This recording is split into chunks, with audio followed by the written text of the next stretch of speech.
culture to lifestyle? It's time for another refreshing break in your day. Soda City Live starts right now. Welcome back to Soda City Live, everyone. One of the most talked about events of the South is coming back this year. I'm talking about the Legends of Concert, hosted by the Auntie Karen Foundation. Joining me is Auntie Karen herself, Karen Alexander, with more details of why you need to be there. This is all for a great cause.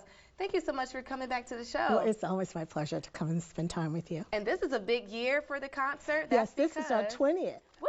That deserves a hand clap. That's great. You've been doing this for 20 years. How do you feel to have made it this far and to still, of course, keep going? Well, every time that I come here, I tell you that I feel like I'm doing what God's purposed me to do.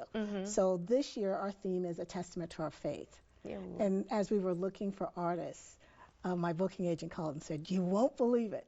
It's all God." There's this group that's doing a gospel tour, and they're available to come and do your event. Oh, that is so good. And reveal to us who would be the special guests. So the Legends of Gospel Tour features Donnie McClurkin, Hezekiah Walker, and Marvin Sapp. Oh, that is good. That is good. That is going to be a lot of worship happening in the Koger Center. Let's go back for those who may not be familiar with how this all started. What is the Legends concert, and why did you create this? So back in 2003, we wanted a way to do what we call an annual fundraiser, but it ended up being so much more. That first year in 2004, we had Roberta Flack, and we've had everybody from Sheila E., Gladys Knight. Yeah. Last year we did a tribute to Al Jarreau, and we had Chris Walker and Bob James. So we've been lucky to have Grammy Award-winning music legends every year come to our city. And this is a part of your foundation. Tell us what your foundation's mission is. So the Auntie Karen Foundation's mission is to use the arts to empower, enlighten, and educate. And as a former teacher, it was important for me that these legends get introduced to our kids. So the day before the concert, we have a master class, and Donnie will be doing the master class. And that's helping just create that and expand that music foundation right here in the Carolinas. So is the master class still open for sign up at this point? How does that work? It's designed for students, and so if you go to auntiekaren.org, you'll see some information on the concert and the master class. And that's so good. And so the concert supports all the amazing things that you're doing within the foundation. Yes. That is amazing. How can people purchase tickets for this year's concert? So if you want special tickets, you go to the Auntie Karen website, which is www.auntiekaren.org, or to the Koger Center box office for regular tickets. And this is happening on February 23rd.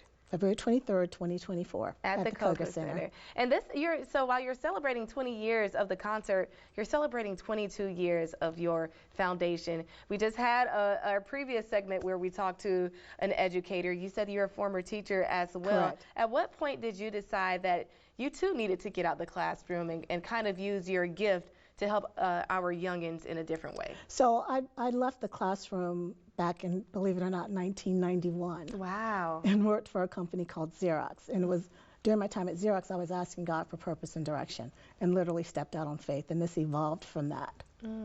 That is amazing. That is so good. How can people join or get involved with the Auntie Karen Foundation? We have volunteer opportunities. We have programs. We actually, one of my favorite programs is we have artists across the state teaching mainly in rural schools, everything from cooking, sewing, visual arts, dance, etc. But they can come and join us at our events. They can donate. They can go to the Auntie Karen website. They can also share this information on their social media platforms. That's really good. And as we are celebrating and honoring you with 20 and 22 years of the concert and then the foundation, I want you to reflect, since we're at the end of the year as well, what are some of your favorite memories of the concert and just the foundation in general?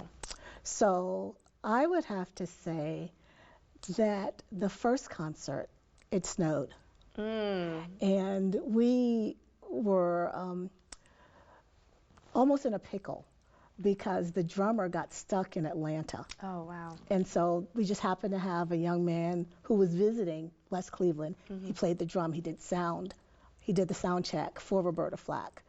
And then that same concert, we had a couple that got engaged on stage. Oh, know, making memories and creating families at the concert store. That's a great memory, especially since it's so rare that we get snow around that time anyway. So that's really good. Let's pull up all the details to make sure that you are in the number for the 20th annual Legends of Concert hosted by the Auntie Karen Foundation. Mark your calendars. It's Friday, February 23rd at 8 p.m. at the Koger Center of the Arts. We're going to have a link to where you can purchase tickets on our website, sodacitylive.com. But if you would like other opportunities, make sure you visit Auntie Karen Foundation's website as well, and that is going to be a good one. What about your Christmas plans? Anything special coming up for you? Well, every year I host my family, and so we're going to do that on Saturday, and then Christmas Day is just going to be me and my husband and my dog. You're going to need some relaxation, especially before what you're headed into doing in the new year. So thank you so much for coming. We're going to take a quick break. Much more Soda City Live after this.